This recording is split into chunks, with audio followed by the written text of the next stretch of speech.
Hello everyone, this is Saurabh Sharma. Let's start with the current affairs session of 7th of January 2022. Today we have in the current affairs session the first topic is green energy corridor. This is important to know about what is this green energy corridor because recently the Cabinet Committee on Economic Affairs approved the scheme on green energy corridor phase 2 for interstate transmission system.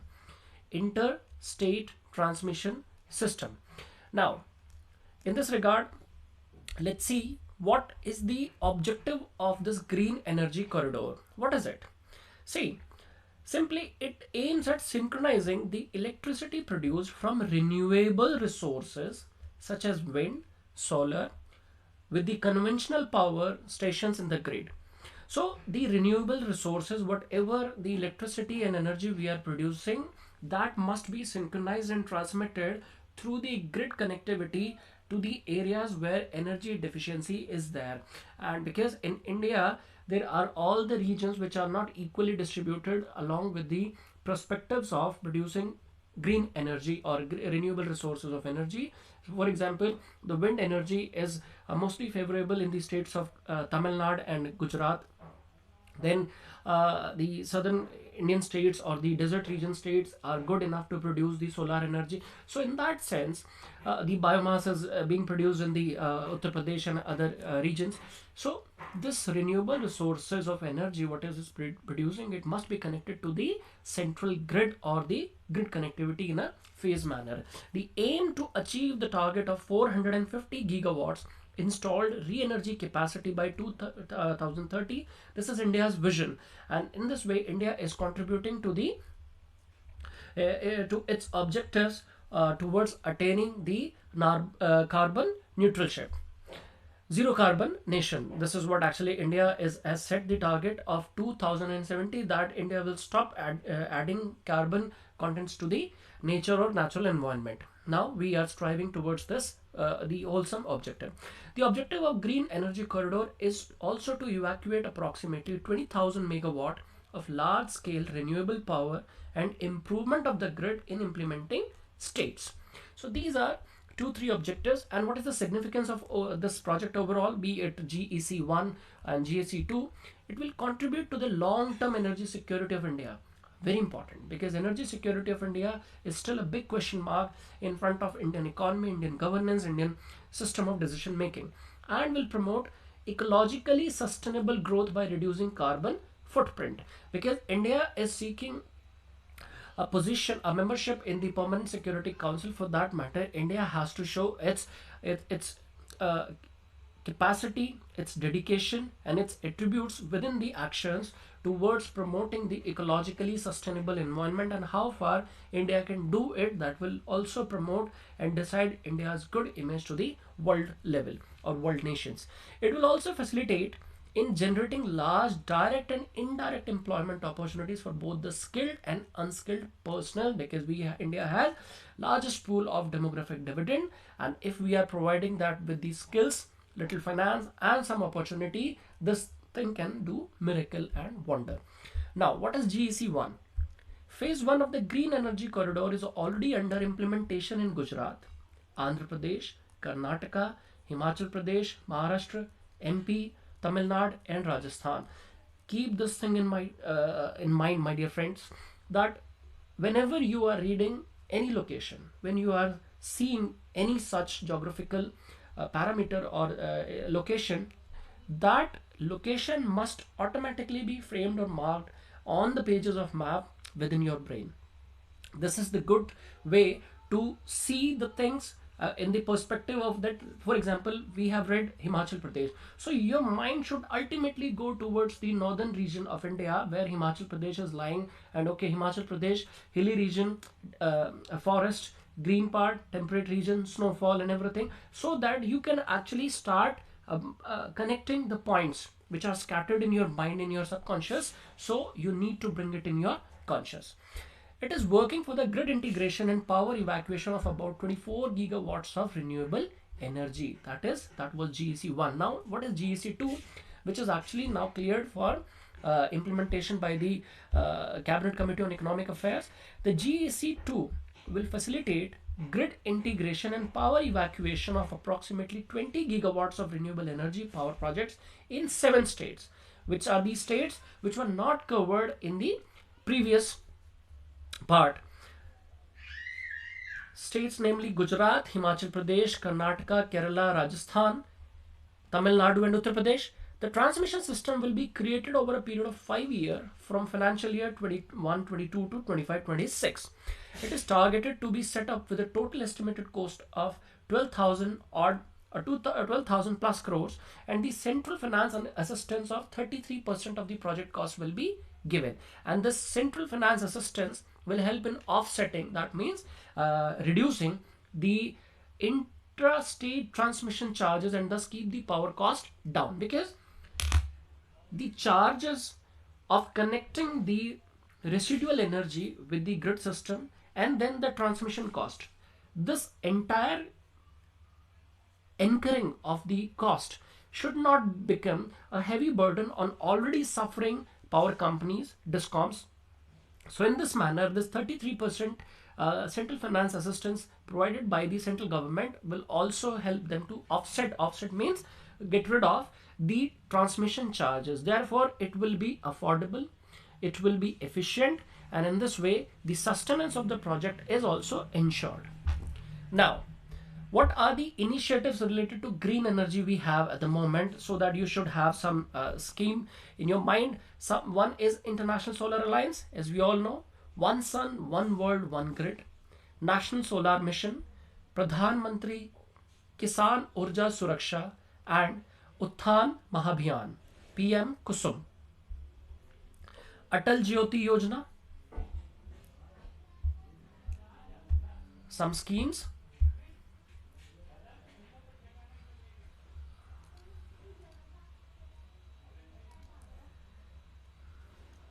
PM Kusum,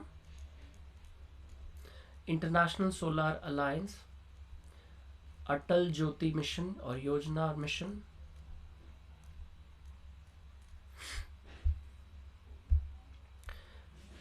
then we have Surya Mitra Skill Development Program, Rewa Solar Power Plant, National Wind Solar Hybrid Policy 2018, hydrogen based fuel cells, vehicles, etc. So in this holistic manner, we can contribute to the world affairs by reducing our carbon footprint, and for that we have to do or maintain the consistency in our efforts, and during or towards these efforts we have this initiative which is highly important in the form of green energy corridor, because India can produce renewable resources of energy at different scattered points, but combining them for the use by collecting or bringing it in the central grid of connectivity, it is very much important. So within this context, this news I found that it is important and we should know. There's one also think the second topic we will be taking up in this video is the reintroduction of cheetah. And let's see why this is in news. That recently the Union Minister for Environment, Forest and Climate Change has launched the action plan for introduction of cheetah in India, under which 50 of these big cats will be introduced in the next 5 years. So that means we are targeting of introducing 10 cats per year. And it is important because big cats are playing immense sensitive important role in the maintenance of food chain, and hence upkeeping the local environment at a stability ideal range. Now, the action plan was launched at the 19th meeting of the National Tiger Conservation Authority, that is NTCA. We talked about NTCA in the last video for the 6th of January. NTCA is a statutory body under the Ministry of Environment, Forest and Climate Change, that is MOEFCC. Last year, in 2021, Supreme Court lifted its 7-year-long stay on a proposal to introduce African cheetah from Namibia into the Indian habitat. Important to know, because there was a ban or there was basically a stay by Supreme Court that this thing should be considered from the Indian ecological system and environment condition before introducing the big cat in India, because it is coming from Africa, Namibia. Namibia is a big desert region in the Central Africa on the southwestern side, And here in India, the climatic conditions are more or less similar or different because of vegetation, though it is temperate region, there it is savanna, but here where the matter is where this cheetah is being introduced, that is important. Now, reintroduction of a species means releasing it in an area where it is capable of surviving the ecological condition we are talking about, habitat we are talking about, prey base we are talking about. The survivability also depends on the co-predator volume we are talking about in this context, which is very much important, because we cannot just say that let's introduce it and then forget it. No, their survivability is also important, because we are answerable not to ourselves but to the world. Reintroduction of large carnivores have increasingly been recognized as a strategy to conserve threatened species and restore ecosystem functions. The cheetah is the only large carnivore that has been eliminated mainly by overhunting in India in historical times, and by the time India got independent, this large cat actually extinct from the country. The conservation of the cheetah will revive grasslands and their biomes and habitat, much like Project Tiger has done for forest, and all the species that have been, their numbers go up. So this conservation, when this focus of conservation is there, we striving, being serious, we strive to be more active in this field, and thereby we are also working on the coordinated parameters which are not directly seen but have an indirect impact, but for sure the impact is there, because introduction, as I said, it is important for ecological habitat, biomes, and the Indian environmental system, especially the flora and fauna balance. Then what have been the reasons for extinction? As we know that hunting, diminishing habitat, and non-availability of enough prey, and the interclashes between the co-predators, this black buck, gazelle, and hare led to the extinction of the cat in India by 1952, almost from every part of the country. So the availability of prey is important here. The advent of climate change and growing human populations have only been made these problems worse, because you see the difference between the population of India during the time of independence and in 2022. Huge difference. More than 50% difference is there, and in this way the developmental activities, economical activities, the transmission of lines, railway lines, dams, and whatsoever, and they have all contributed to the diminishing of the environmental and natural habitat of these big cats. And we should not forget, humans should not forget that earth belongs to the wild flora and fauna first, then to humans, because they came first, we came later. Next, reintroduction action plan, what it could be.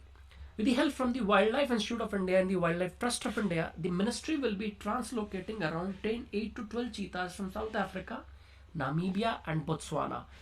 You should mark these locations on your maps, that where is Botswana, where is South Africa. South Africa and Botswana are lying at the most southern region of the African continent.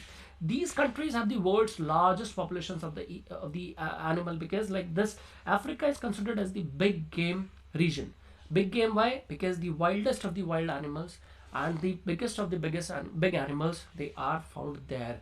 And as I said in the last video, that Masai Mara, Serengeti are one of the two of the most or largest national parks in the world, and here mostly National Geographic and Discovery shot their series.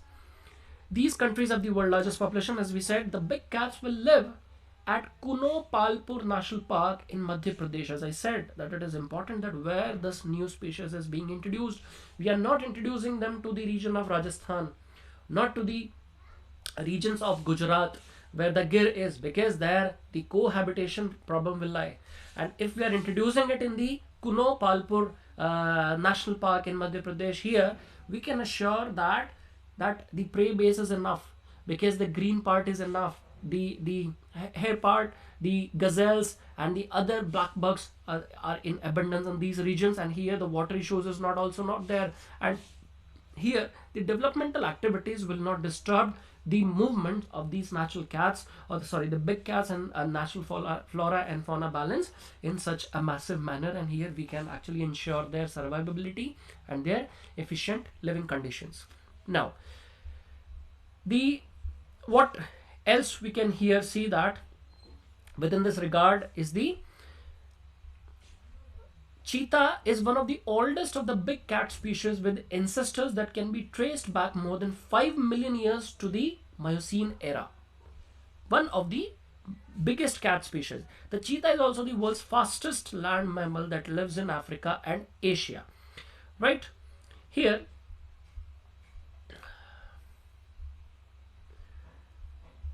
this introduction of cheetah, if India is successfully able to do it, India can have or India can make more national parks.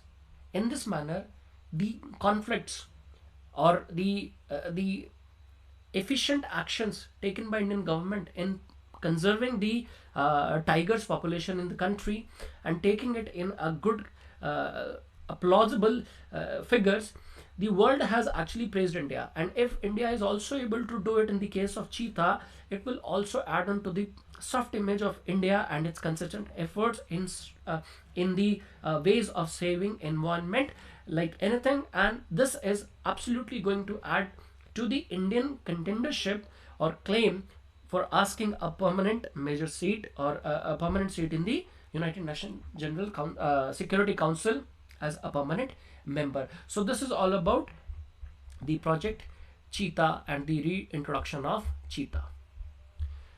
Now, the next is here a little analysis is required of 7 years of Ujala scheme. This is all about the this 7th of January 2022 current affairs session, because sometimes we have to keep looking at the progresses of the schemes so that we can know that whether exchequer is spending the money efficiently and prudently. And if the project is not turning up a good project and it is just only eating up Indian taxpayers money, then we should stop the project there and then. But when government of India actually introduce any flagship scheme that is all intended to bring positive changes towards the life of the people and overall development of the country, then their regular uptake, regular intake, regular compilation of data, analysis and whatsoever is required. Thereby, in this context, we will be talking about Ujala scheme, which has just completed the 7 years since its introduction. So it is done by Ministry of Power. They have successfully completed 7 years of distributing and selling LEDs lights under its flagship Ujala. That means Unnat Jyoti by Affordable LEDs for All program.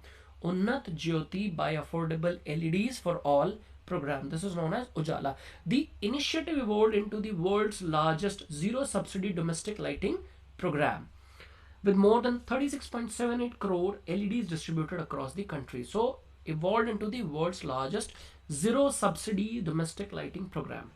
And what are the key points? Just take a look. That it was launched in 2015 and initially labeled as the LED based domestic efficient lighting program DELP, and it aims to promote the efficient use of energy for all, that is its consumption, savings and lighting. And Energy Efficiency Services Limited, that is EESL, a government company under the administrative control of Ministry of Power, has been designated as the implementing agency for this program. And every domestic household having a metered connection from their prospective electricity distribution company is eligible to get the LED bulbs under the scheme. Right? So here the metered connection is important, and how far the metered connection has gone in every nook of the country, especially in the rural regions, remote regions and in the tribal area regions, it's a matter of debate. Achievements: Ujala succeeded in bringing down the retail price of LEDs bulb from 300 to 350 per bulb to just 70 to 80 rupees per bulb. This is a practical fact. You can see yourself in the market. Apart from making affordable energy accessible to all, the program also resulted in massive energy saving. As of today, 47,000 million kilowatt hour per annum energy has been saved. Immense. And in India, the perspective of producing energy from renewable sources is comparatively lesser than the energy being produced from the conventional or traditional sources like coal, like thermal and like hydro.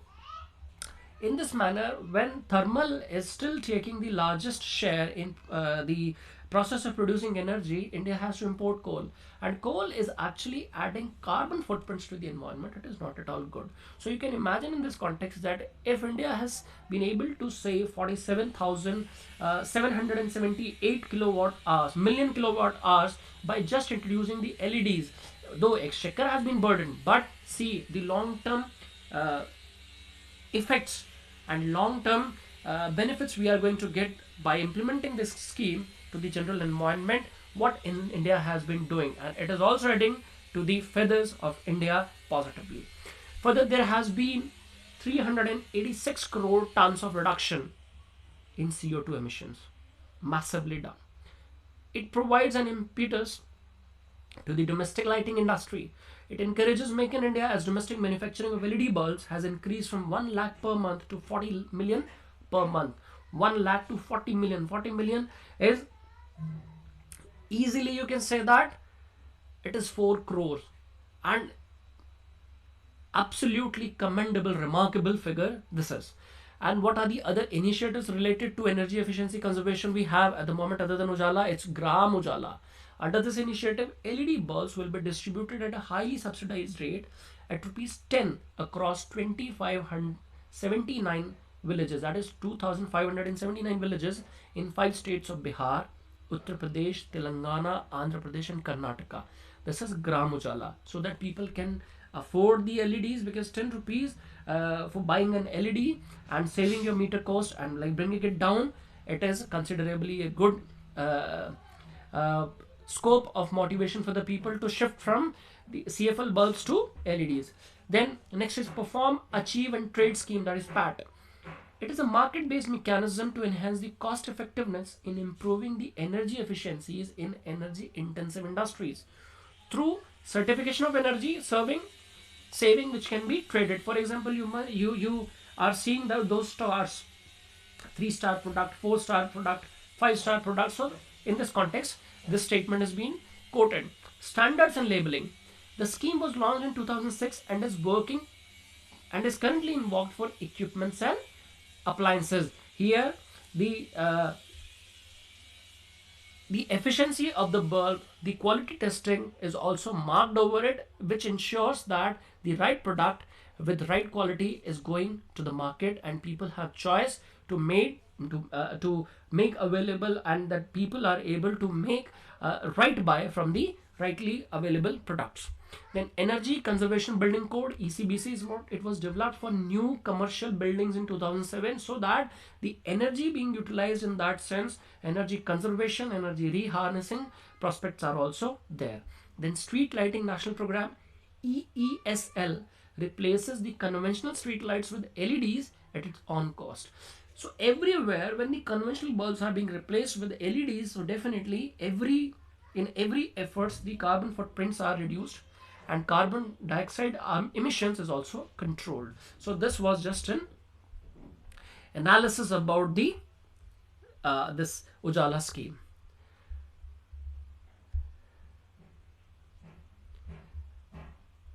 Next we have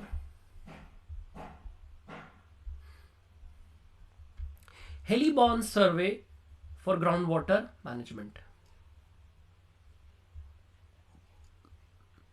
Union Jal Shakti Minister and Union Minister for Science and Tech, Groundwater, Jal Shakti Mission and Heli-Bond survey technology, so Science and Tech, has jointly launched a Heli-Bond survey for groundwater management by flagging off a helicopter. So here technology is involved and we are trying to measure the depth of groundwater's quality and whatsoever. Let's see in the article what it says. To start with, the states of Rajasthan, Gujarat, Punjab and Haryana. These are considerably dry states. Dry states not in terms of liquor but water availability and ground depth of water availability. For example, in Jaisalmer or somewhere in the major desert regions, water has gone below 400 feet even. Now, Punjab and Haryana, Green Revolution states. Of course, with the massive use of chemicals in the farming system, the water table has also drastically reduced. So it is important to take the survey. Now, the Heli-Bond geophysical mapping technique of CSIR NGRI provides a high resolution 3D image of the subsurface up to the depth of 500 meters. For example, this is the upper surface to the depth of 500 meters. That means till the water table level.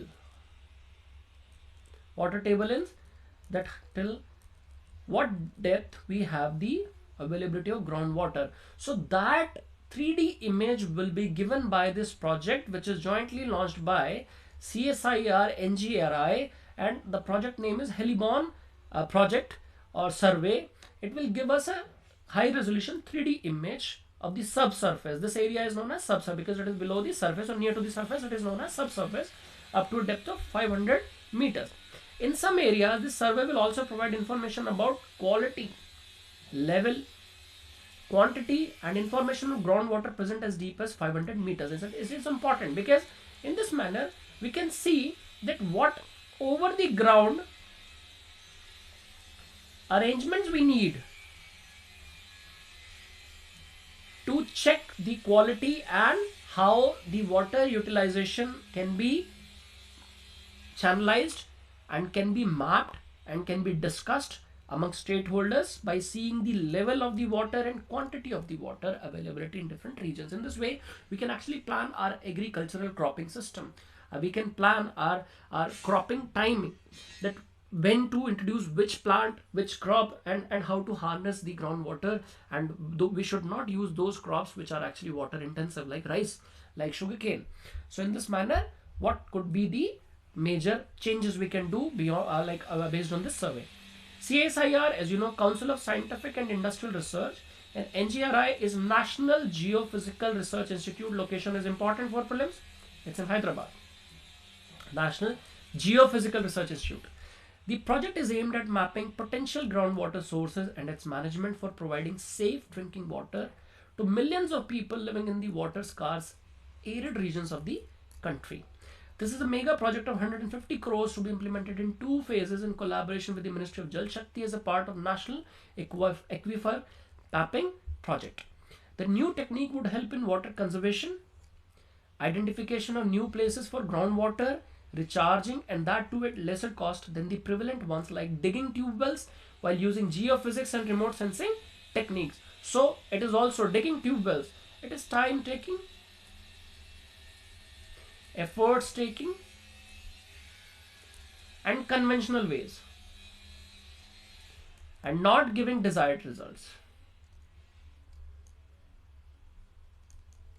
Whereas on the other hand, technological use is also efficient, quick, and prudent, or efficient. The main advantages of the Heli-Bond geophysical survey are that it is fast, highly data dense, precise, and obviously economical. This is what we said. Moreover, it can be conducted at remote as well as inaccessible areas because it is conducted through or in the air through the mapping technique. Hence, geographical terrain will not be an issue because sometimes the land is not of a similar uniformity at the top. Therefore, digging wells is not possible, and we don't know that how sensitive the sub earth region is, and like are we making any mistake. And sometimes the anthropogenic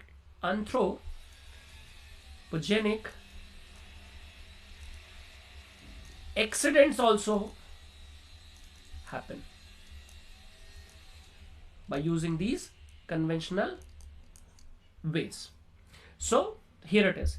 And if in this context I'll just try to give you certain general perspective. India is largely a groundwater or a rain-fed country where the agriculture system highly depends on the rain. And if rain is disturbed due to the let's say El Nino concept or the weaker southwest monsoon or untimely monsoon, then we have to rely majorly on the groundwater availability.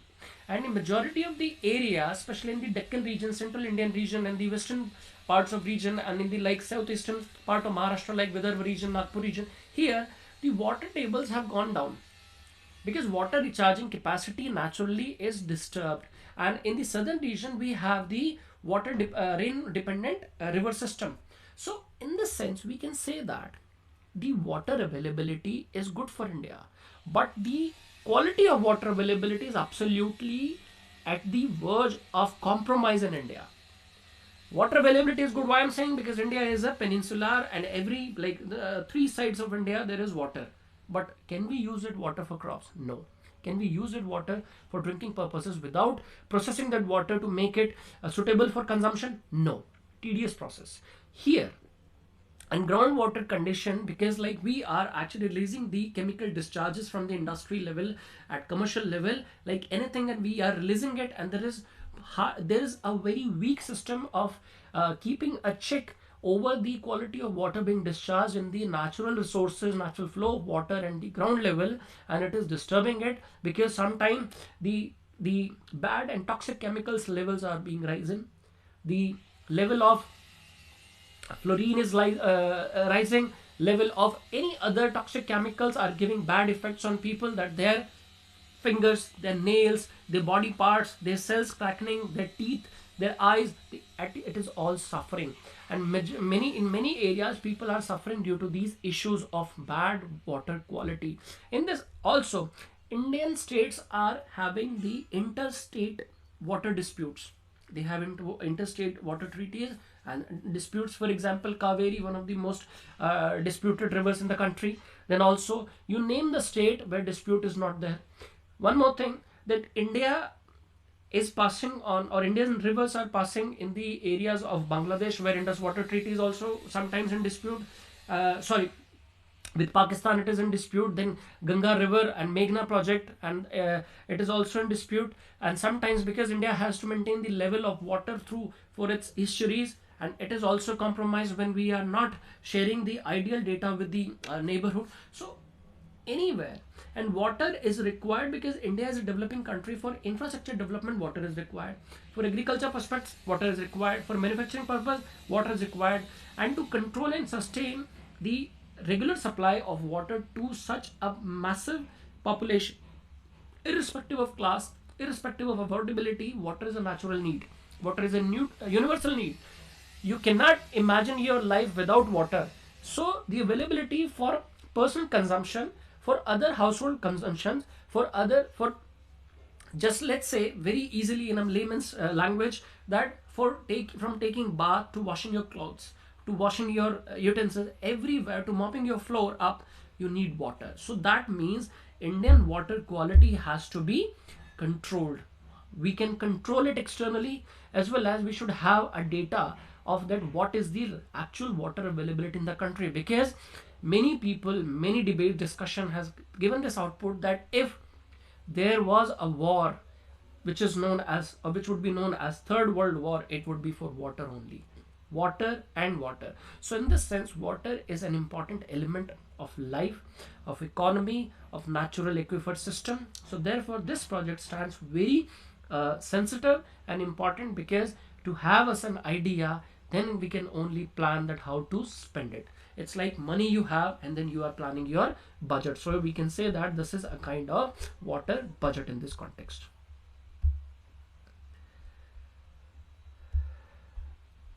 Next we have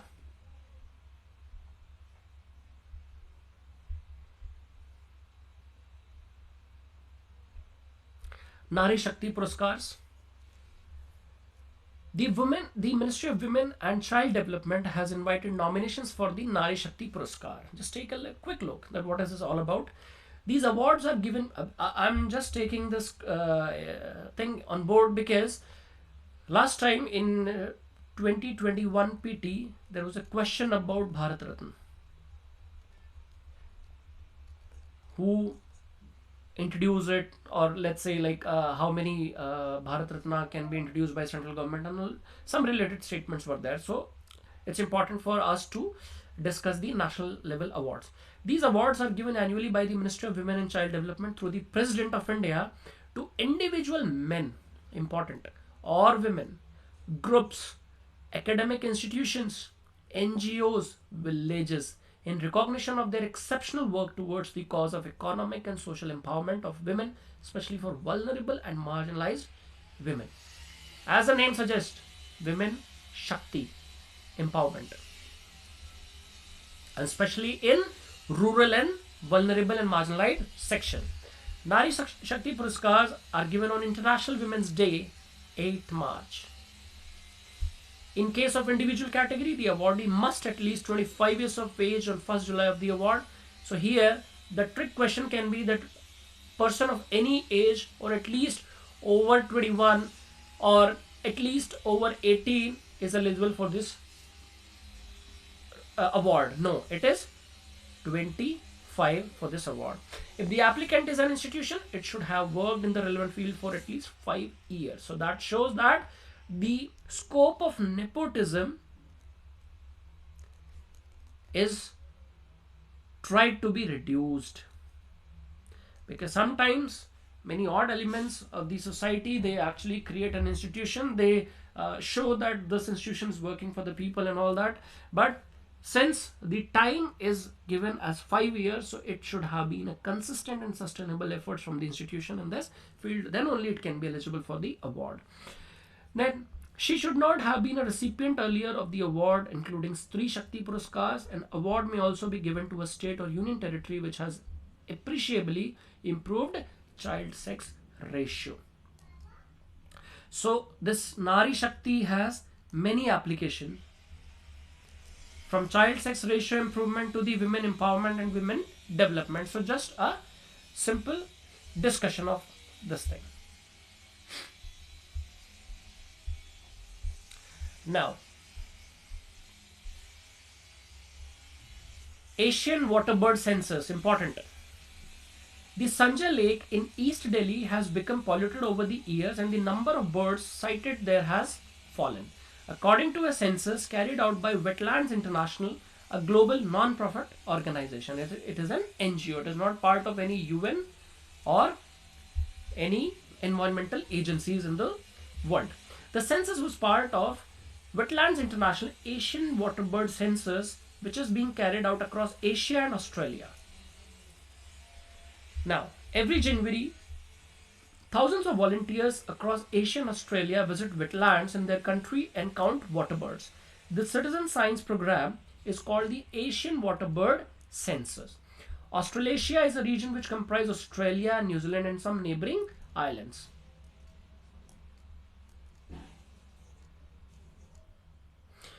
The AWC, that is Asian Waterbird Census, is an integral part of the Global Waterbird Monitoring Program, the International Waterbird Census, coordinated by Wetland International. It runs in parallel with other regional programs of the International Waterbird Census in Africa, Europe, West Asia, and Neotropics and the Caribbean. Neotropical regions, what are they? Are also called South American regions. One of the 6 major geographic areas of the world defined on the basis of its characteristic animal life. It extends south from the Mexican desert into South America as far as the subantarctic or subantarctic zone is lying. Subantarctic zone is lying. So let's say if this is South America, so and here it starts Antarctic zone, so this entire region is known as subantarctic zone, this area, and because it is starting from Mexican desert, and this is totally South America. Now, the census has the following objectives: to obtain information on an annual basis of waterbird population at wetlands in the region during the non-breeding period of most species, January, as a basis for evolution of sites and monitoring of population, to monitor on an annual basis the status and conditions of wetlands, because then only the bird will come, to encourage greater interest in water birds and wetlands among citizens, because citizen participation is absolutely important through awareness,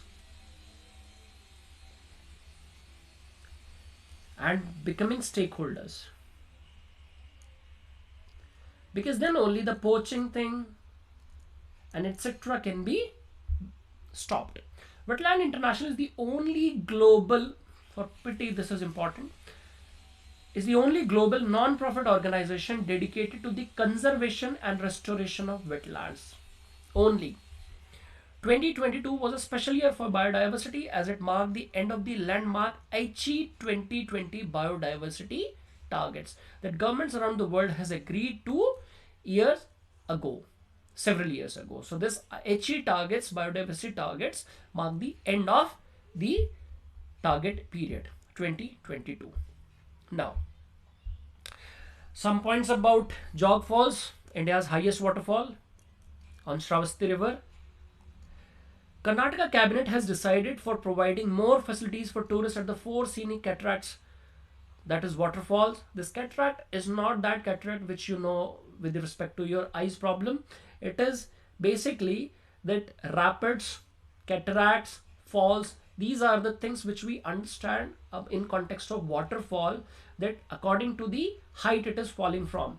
So lower heights and lower up and downs, these are known as rapids. As you, if you have done the water rafting, you know that rapids do come.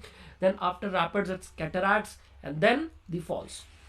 So Jog Falls or Gersopa Falls, it's basically from Shravasti River, taking a plunge from a height of 810 feet, and this Jog Fall is the highest in India,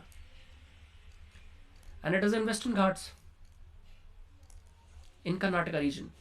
Shravasti River rises in the Western Ghats and flows for 60 miles in a northwesterly direction to the Arabian Sea at Honavar.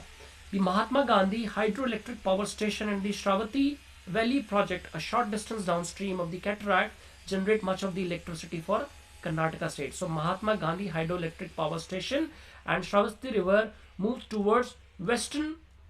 It's a western flowing river and it is falling in Arabian Sea. Important point for prelims. Now,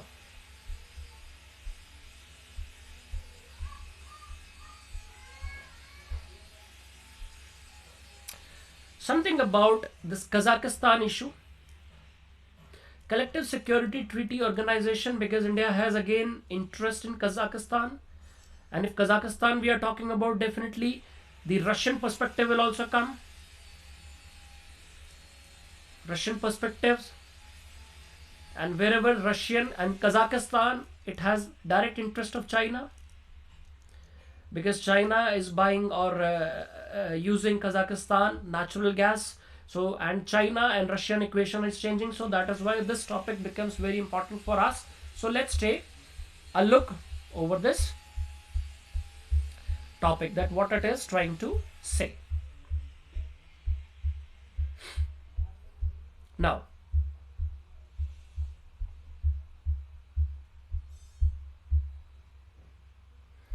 the news says that a sharp and sudden spike in fuel prices triggered a national crisis in Kazakhstan, with the government officially stepping down following days of violent protest across the country. The reason has been spike in fuel prices. Now, when we are talking about Kazakhstan, we should know where Kazakhstan lies, which water bodies Kazakhstan is actually touching to, and is it touching any boundary with India? If it is not, then what are the neighborhood countries in Kazakhstan or around Kazakhstan, and the perspective of significance of Kazakhstan to the world, and its interest, India's interest lying in Kazakhstan. What are the reasons of unrest? What could be the effects and impacts over the issues of world's geopolitics? And in this context, or let's say economy and trade, we will be looking into this area of Kazakhstan issue. Now, so the reason is spike in fuel prices. And what has happened? That Russian-led forces have arrived in Kazakhstan at the request of the country's authoritarian president. Authoritarian president. This is important, that Kazakhstan is not a democratic state. It is an authoritarian presidentship which is actually working in the area. So authoritarian means No discussions, no dialogues, no consideration of stakeholders on board, and the decisions will be one-sided, and it is generally imposed, not taken.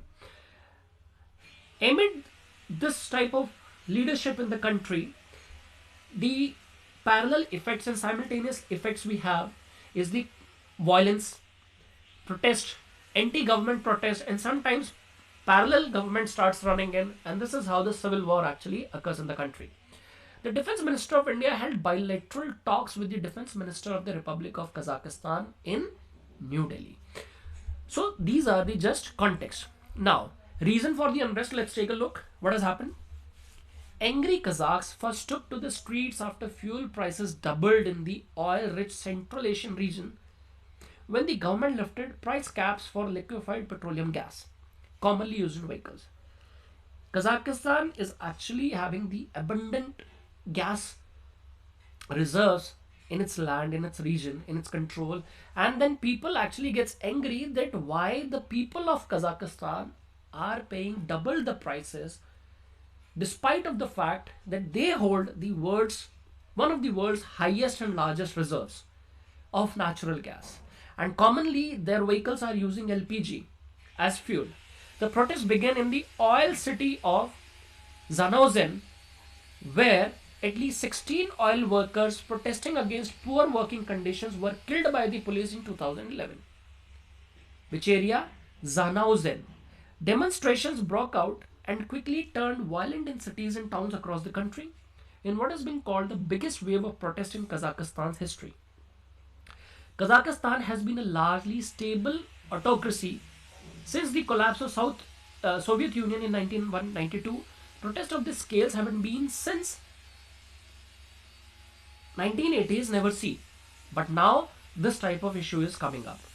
So it actually shows that whether people are happy with the way government is practicing, government is working, and whatsoever. Now, Kazakhstan has been a largely stable autocracy. This is what we've seen. And autocracy is a system of government of a country in which one person has complete power. Means, in the name, you are republic, but in the working style, you are actually working on your own. That's all. No discussions, no dialogues, and no debates.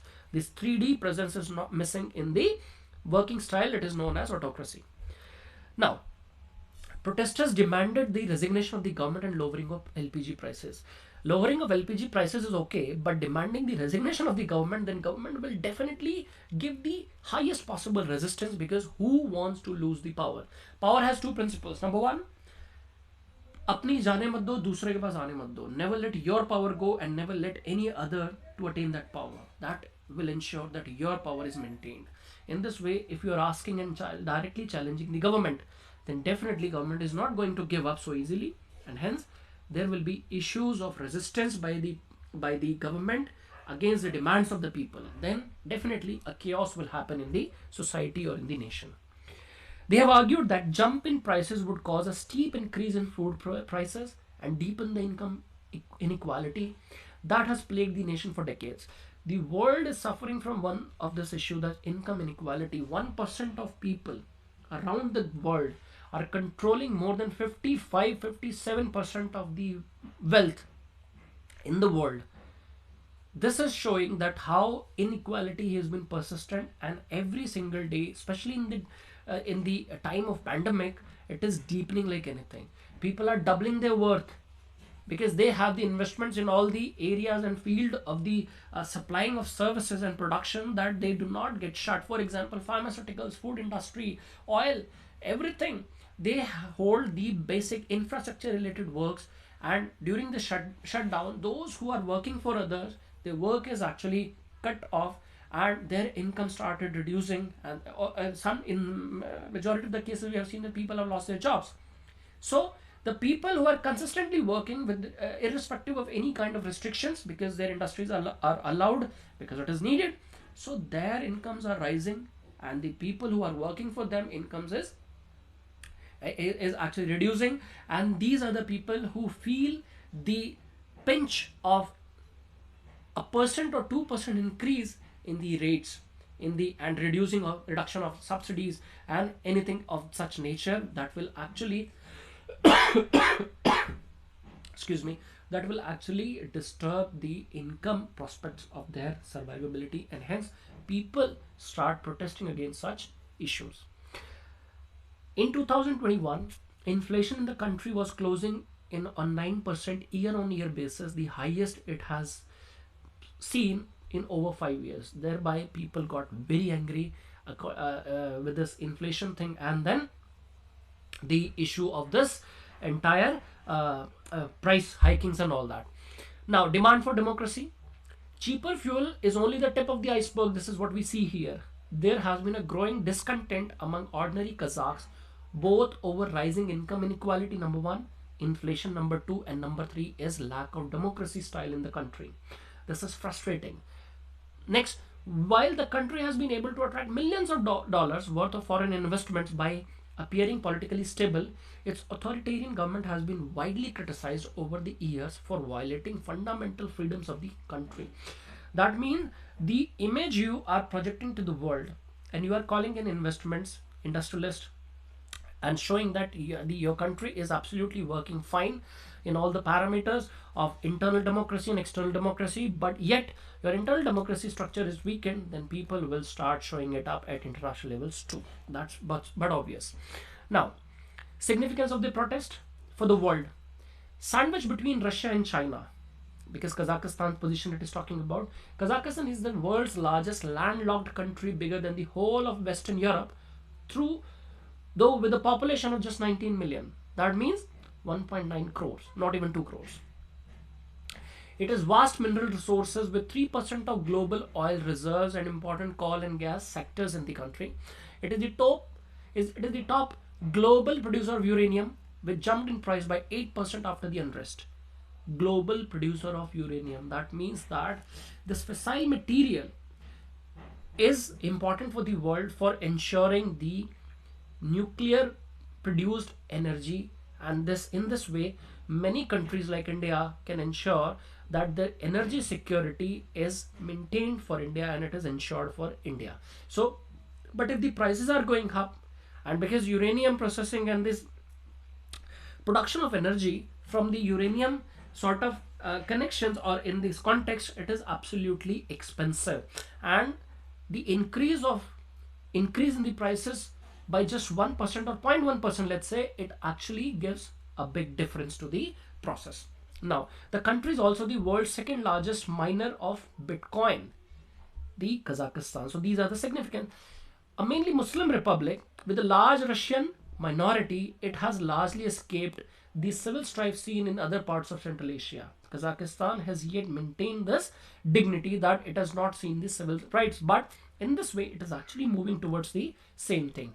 The latest demonstrations matter because the country has been regarded until now as a pillar of political and economic stability in an unstable region of Central Asia, even as that stability has come at the price of a repressive government that stifles dissent. In the name of democracy, if you are not taking dissent, and your style of working, it is not considering the issues of people's security, people's issues, then definitely there is an issue in the working style of you and government, and will have the scope of falling down. Now, what is the significance of Kazakhstan for Russia? The protests are also significant as Kazakhstan has been aligned with Russia, whose president views the country a body double of sorts for Russia in terms of its economic and political systems. As part of Russia's sphere of influence, Russia's sphere of influence is very high in Kazakhstan because the gas produced in Kazakhstan is transported by Russia either to China, directly or indirectly, and directly to the European regions. For example, the Nord Stream gas 2 pipeline project of Russia to Germany, the gas is being drawn from Kazakhstan. The intervention by the Collective Security Treaty Organization, a Russian version of North Atlantic Treaty Organization, that is NATO, is the first time that its protection clause has been invoked, a move that could potentially have sweeping consequences for geopolitics in the region. This is the third uprising against an authoritarian Russian aligned nation following pro-democracy protests in Ukraine 2014 and Belarus in 2020. The chaos threatens to undermine Russia's sway in the region at a time when Russia is trying to assert its economic and geopolitical power in countries like Ukraine and Belarus. The countries of the former Soviet Union are also watching the protests closely, and the events. Kazakhstan could help energize opposition forces elsewhere. So this is not good for Russia, because the Russian Federation, what it used to be, Soviet Federation or Soviet Union, what it used to be, now in those countries the political unrest is coming up, and in ways or some ways it is going against Russia, and invoking the Collective Security Treaty Organization clause 2 against the nations, it is significantly showing that the relations are not as stable as it looks. And if Kazakhstan is undergoing such protest, which has been relatively stable since 1989, the neighborhood states, which were also making a part of formerly